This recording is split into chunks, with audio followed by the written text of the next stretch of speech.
and today we're talking about hognose snake care.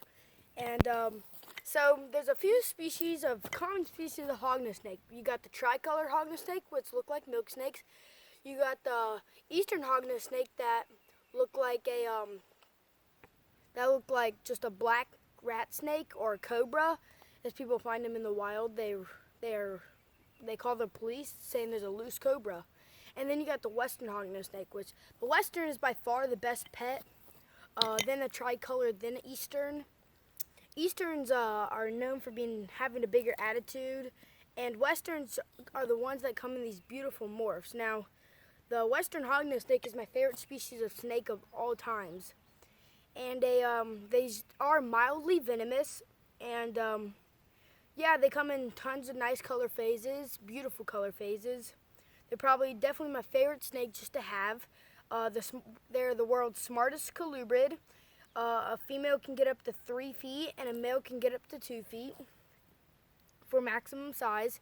This is a baby hognose snake. These normally feed on pinky rats and pinky mice. Do not feed these with hair because it's hard for them to digest and it can get stuck in their stomach and it could kill them potentially. So these are a rear-fanged venomous snake, mildly venomous. Definitely my favorite snake species. And the care for them, they are desert animals, so you would never want to miss their cage or give them live soil. You'd normally want to give them aspen bedding or newspaper, just keep the newspaper dry. Nice water dish, they need a bigger one for them to soak in. Make sure that there's no humidity in their cage. Make sure to have a hideout with a heat pad under it. So an adult male or female could stay in a 20-gallon cage. A baby can stay anywhere from a 2-gallon to a 20-gallon in size. So an adult female can stay in a 20-gallon. A newborn baby can stay in a 2-gallon or a 5-gallon. So the western hognose snake's care really for the setup is so their diet and their setup is what we're probably going to be talking about the most, because their diet, let's talk about diet first. So they have a very strict diet. If you don't feed them what they need, it could be very bad. You have to feed them pinkies. If you feed them anything with hair, probably a fuzzy wouldn't be too bad, but something like a hopper or a large mouse, which they could eat, which is not good, because these are lizard eaters in the wild. So these main food source in the wild are leopard geckos, because they live in the same habitat, and that's kind of what they eat, are leopard geckos. They're perfect size. An adult leopard gecko would be good for an adult hognose snake to eat. I wouldn't say you'd ever buy leopard geckos to feed them. Just feed them pinky mice and pinky rats, and it'd all be good. But as babies, they would definitely eat pinky mice, and as adults, they would eat pinky rats. They can have up to, if you're ever planning to breed them, they don't take up too much space, so you can have lots of them in a small area. These are cannibalism, so do not house two together. So the setup would be either use aspen or newspaper, because if you use something like coconut fiber, it's too humidity and they won't like it. If you use something like aspen, or no, not aspen, cypress mulch, it holds too much humidity. That will kill them.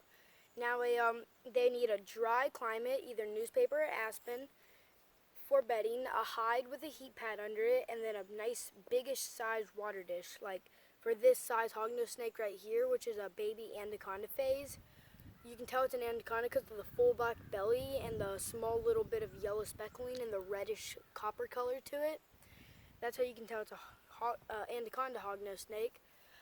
Their price range is anywhere to $100 to $4,000, I would say. Anywhere to that if you're wanting a really good morph, like something like $4,000, and if you're just wanting a normal, $100.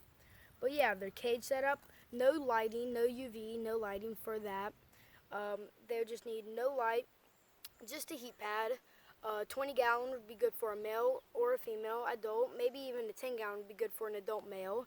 They can be anywhere from a 2-gallon to a 20-gallon. Great pets. The venom is not bad. It's not going to kill you, not going to send you to the hospital unless you have allergic reaction. The worst thing that's going to happen is some numbness in your thumb and swelling and maybe a little bit of dizziness, but no nausea, nothing extreme like that. But yeah, the Western Hognose snake. It's a great pet snake. I totally recommend these for first timers, but if you're scared of a venomous snake, just don't get it. Get snake to a ball python or a corn snake or something like that. But these also would be good for a first time snake. If you're learning to breed snakes, this would be perfect because they come in beautiful flavors or colors or whatever you want to call it. But yeah, so the Western Hognose snake. Thank you guys for joining me on another video of Mason's Wildlife. Make sure to subscribe, and I'll see you guys on the next video.